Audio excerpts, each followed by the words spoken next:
Shalom, selamat pagi. Melanjutkan video yang kemarin, kami akan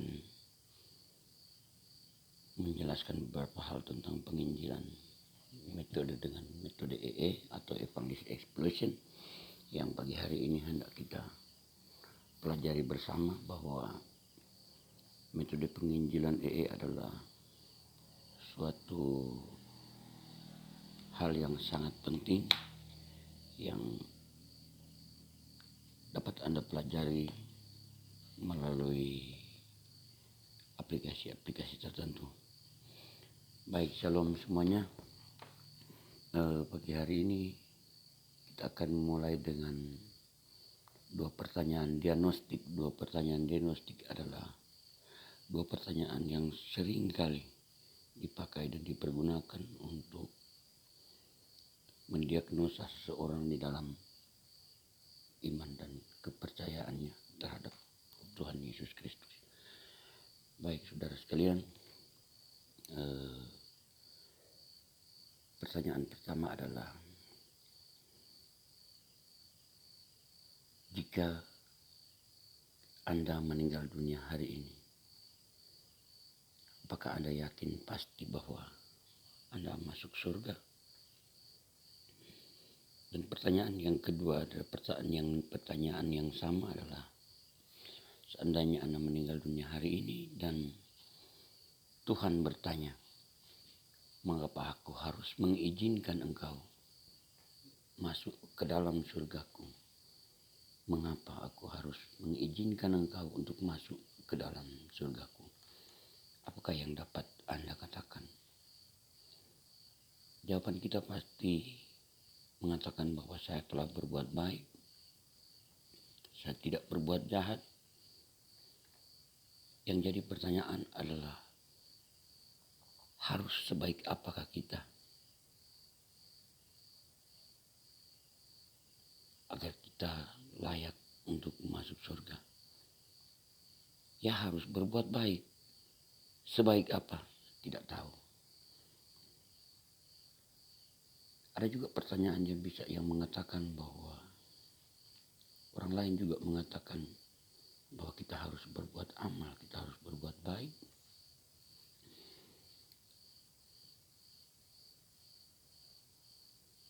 agar kita layak untuk masuk surga. Jika surga hanya dapat dengan berbuat baik, harus sebaik apakah kita? Saudara yang kekasih, saya punya kabar baik bagi kita semua bahwa anugerah hidup yang kekal itu adalah anugerah Allah yang dijelaskan dalam video sebelumnya, bahwa hidup kekal adalah anugerah Allah, atau karena kasih sayang Tuhan semata-mata. Seperti jika kita menerima sebuah hadiah, tentunya tidak perlu membayar. Kalau membayar namanya membeli. Demikian juga dengan ketika kita menerima hadiah atau anugerah hidup yang kekal itu. Tentu tidak perlu dibayar dengan pelayanan kita, tidak perlu dibayar dengan perbuatan baik kita, dan tidak perlu dibayar dengan usaha kita, dan bukan juga diperoleh dengan upah. Contohnya, ketika saya menyuruh seseorang untuk membersihkan sebuah ruangan, dan setelah membersihkan sebuah ruangan itu akan dikasih hadiah sebuah HP. Itu adalah upah, bukan pemberian atau bukan hadiah. Nah, saudara, meskipun gratis, cuma-cuma anugerah hidup kekal itu, tetapi semua orang tidak dapat memperolehnya. Lalu apa yang menghalangi manusia hingga tidak bisa memiliki anugerah hidup yang kekal itu? Dijelaskan dalam video sebelumnya bahwa anugerah hidup yang kekal itu tidak dapat diterima oleh manusia dan penghalang terbesarnya adalah dosa. Manusia berdosa, termasuk kita semua adalah manusia yang berdosa. Dan dosa ini merupakan masalah seluruh dunia. Sekali lagi, dosa ini merupakan masalah seluruh dunia. Menurut Anda, apakah dosa itu? Dosa adalah pelanggaran terhadap perintah dan peraturan Tuhan.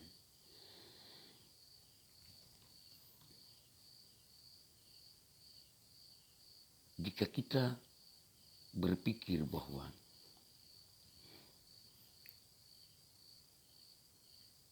dengan berbuat baik kita dapat masuk surga, apakah dengan berbuat baik dosa kita dapat terampuni? Tentu saja tidak.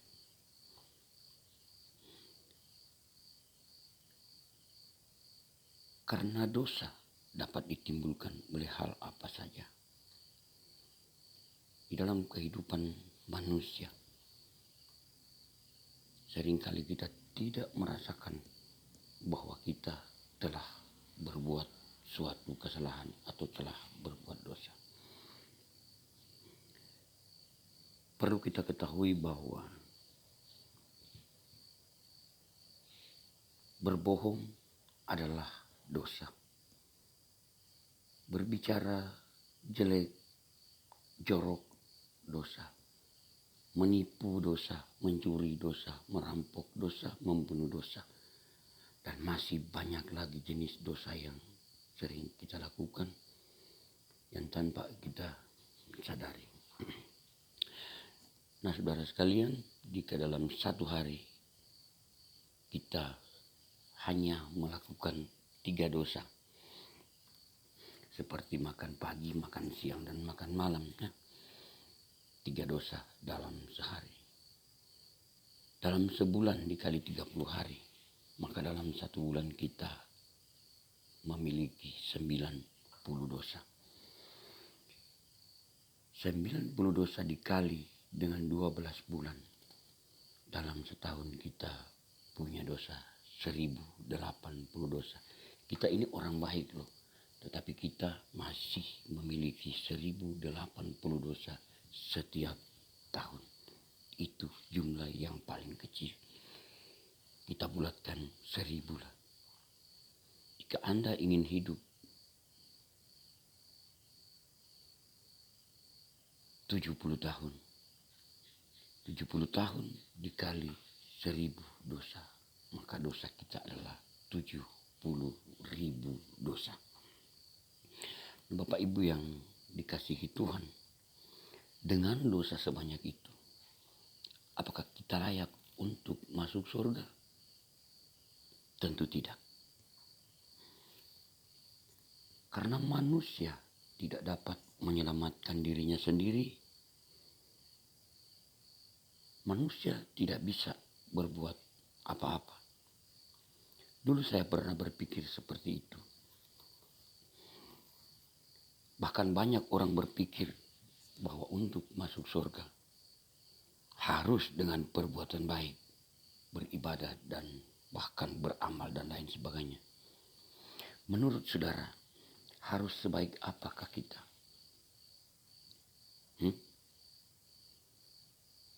Harus sebaik apakah kita untuk masuk surga itu? Ingat, tuntutan Allah adalah sempurna. Matius 5 ayatnya yang ke-48.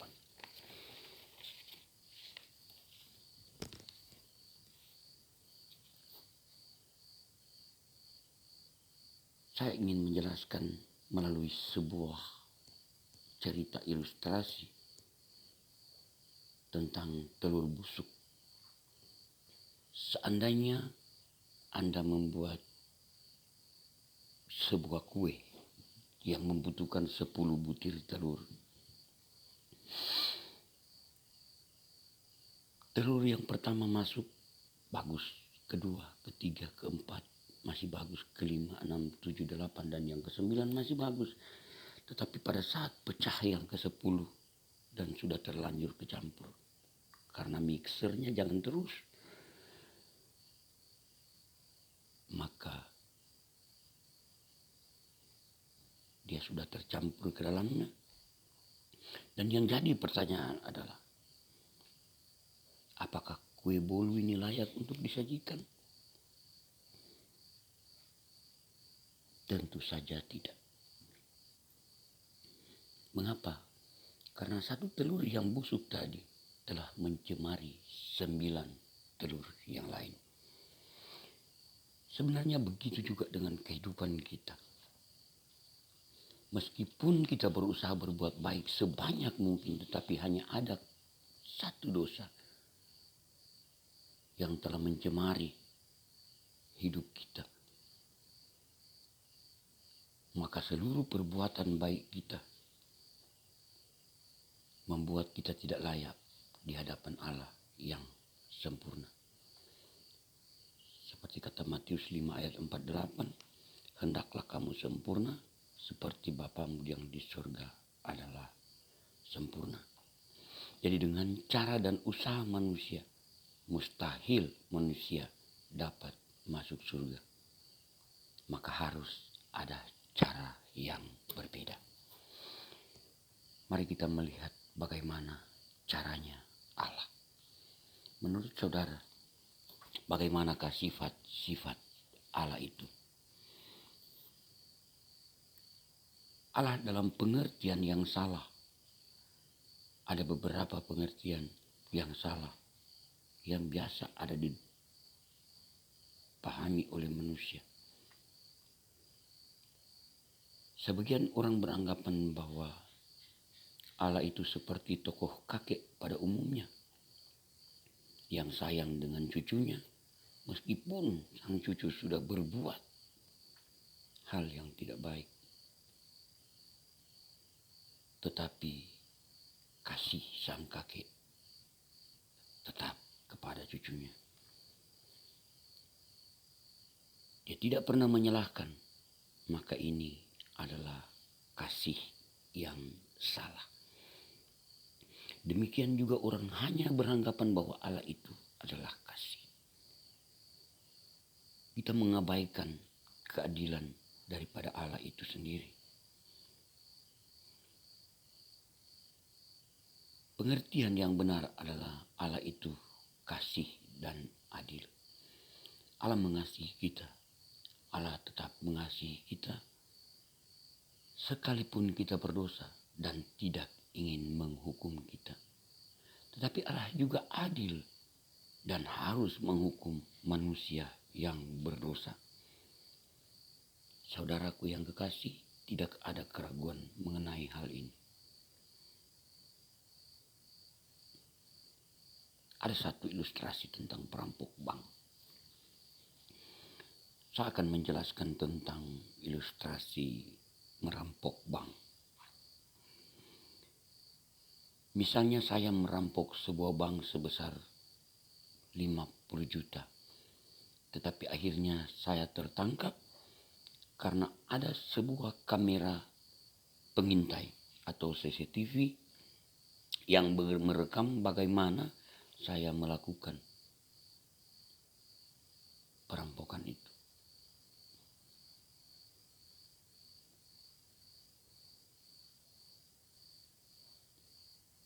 Dan beberapa saksi mengenali saya ketika dihadapkan ke meja hijau. Bukti-bukti yang ada memberatkan saya. Lalu jaksa penuntut menuntut dengan hukuman 5 tahun penjara. Dan saya berkata, saya mengaku, saya bersalah Pak Hakim. Sangat menyesal telah merampok bank itu. Saya sudah mengembalikan uangnya. Dan tidak seorang pun yang terluka di dalam peristiwa itu. Ini loh mainannya, mainan anak-anak ini, pistol mainan anak-anak ini loh. Ini dipencet-pencet keluar airnya. Ini loh senjata yang saya pakai ini. Yang jadi pertanyaan adalah,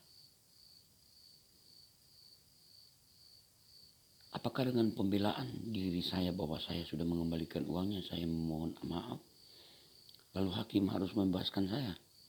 Itu tidak akan.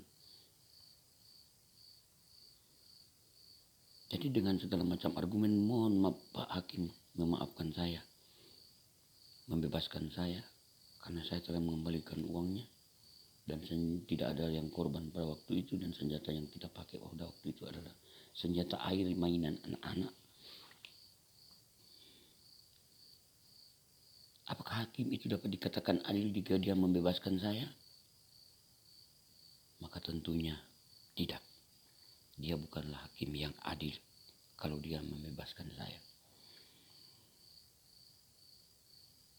Karena saya sudah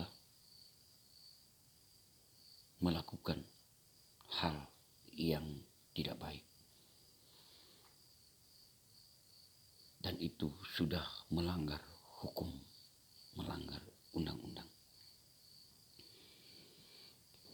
Nah saudara yang kekasih, begitu juga halnya dengan kita sebagai orang berdosa.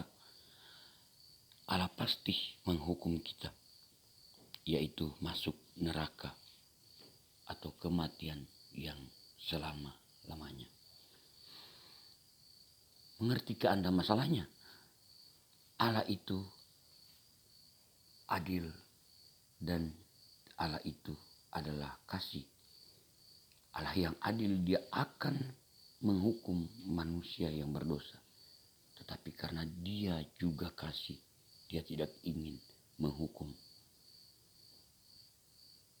Saudara yang kekasih di dalam Tuhan, sampai di sini maka kita melihat ada dilema dari persoalan ini.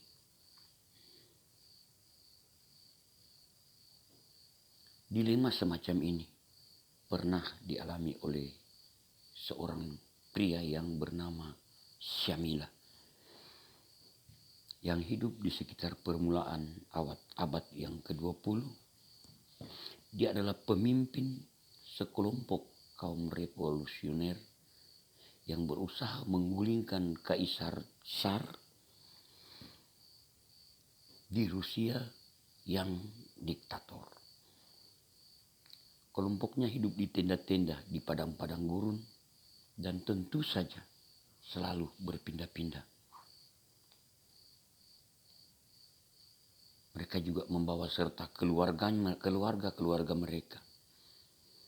Pada suatu malam, seseorang pengawal Syamila datang melaporkan bahwa ada orang yang masuk ke tenda perbekalan dan mencuri makanan itu, mencuri perbekalan itu.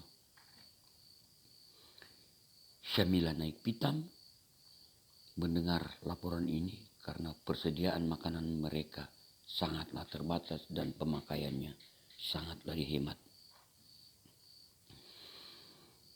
Kemudian keesokan harinya, Syamila mengumpulkan semua orang di tenda utama. Dan kemudian dia mulai berbicara bahwa mulai sekarang siapapun yang tertangkap basah mencuri makanan,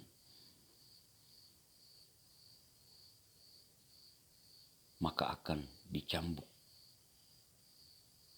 dengan hukuman cambuk sebanyak 50 kali. Cambuk ini bertali 5 dan berkaitan besi di bagian ujung talinya.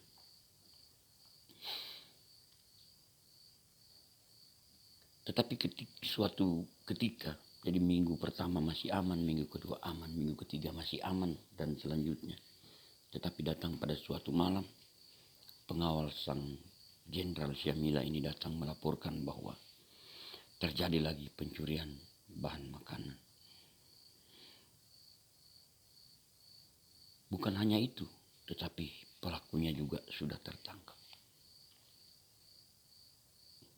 Namun ternyata pencuri itu tidaklah lain adalah ibu dari Jenderal Syamila itu sendiri. Di sini Jenderal Syamila ini mengalami dilema. Seperti mendapatkan buah si malakama. Kalau dia mencambuki ibunya sendiri yang sudah tua renta itu untuk menegakkan keadilannya, maka pasti sang ibu akan mati.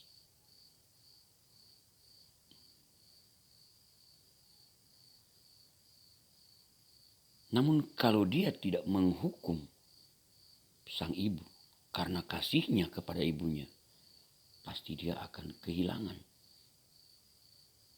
Dia akan kehilangan kewibawaannya dan semua orang tidak akan mengakuinya lagi sebagai pemimpin yang bertanggung jawab. Nah, saudara yang kekasih, ketika semua orang berkumpul di tenda utama, semua orang bertanya-tanya apakah yang akan Syamila lakukan. Syamila harus tetap menjalankan hukuman demi keadilan. Lalu dia melakukan sesuatu yang mengejutkan semua orang. Dia melepaskan jubah kebesarannya dan memerintahkan pengawalnya untuk mencambuki dirinya sendiri sebagai pengganti ibunya. Saudara, ternyata hanya dengan cara mengorbankan dirinya sendiri, maka keadilan dapat ditegakkan. Dan sekaligus kasih kepada sang ibu dapat dibuktikan. Demikian juga dengan Allah. Allah tidak menginginkan, Allah tidak mengingkari kasihnya kepada kita, tetapi juga tidak akan meniadakan keadilannya terhadap kita umat manusia.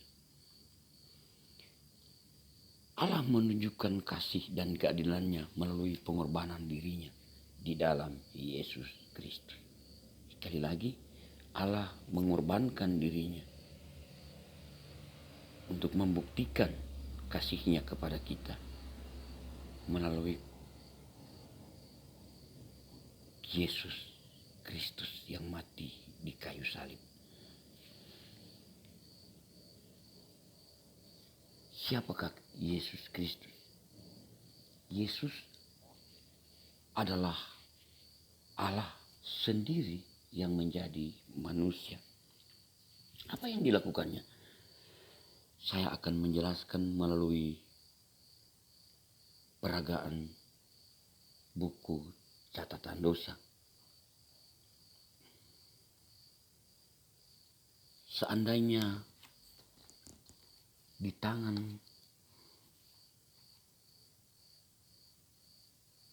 kiri saya adalah manusia. Tangan kiri saya adalah manusia. Dan tangan kanan saya melambangkan Allah. Jadi lambang Allah ada di atas, lambang manusia ada di bawah.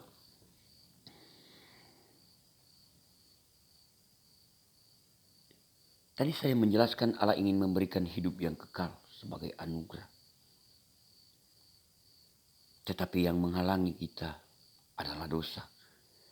Seandainya semua dosa yang kita perbuat dicatat di dalam sebuah buku,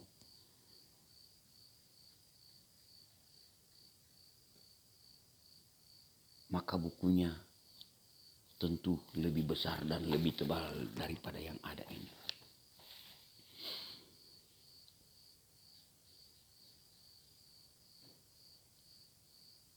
Allah adalah kasih sehingga tidak ingin menghukum manusia. Allah adalah kasih sehingga tidak ingin menghukum manusia.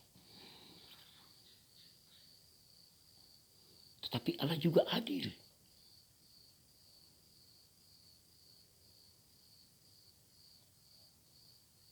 Dia harus menegakkan keadilannya. Dia tidak akan mengabaikan. Dan ini bukan tidak ada keraguan tentang hal ini.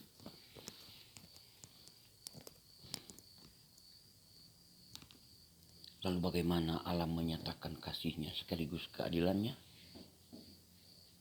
Masih ingat cerita Syamila yang tadi? Ternyata kasih dan keadilan dapat bertemu melalui pengorbanan Yesus Kristus. Saudara yang kekasih, sampai di sini video pagi hari ini. Akan kami lanjutkan nanti malam karena ada sesuatu yang harus diurus. Dan kiranya Tuhan memberkati kita semua. Mohon di like, share, dan subscribe karena itu semua gratis. Dan kiranya Tuhan memberkati kita semua.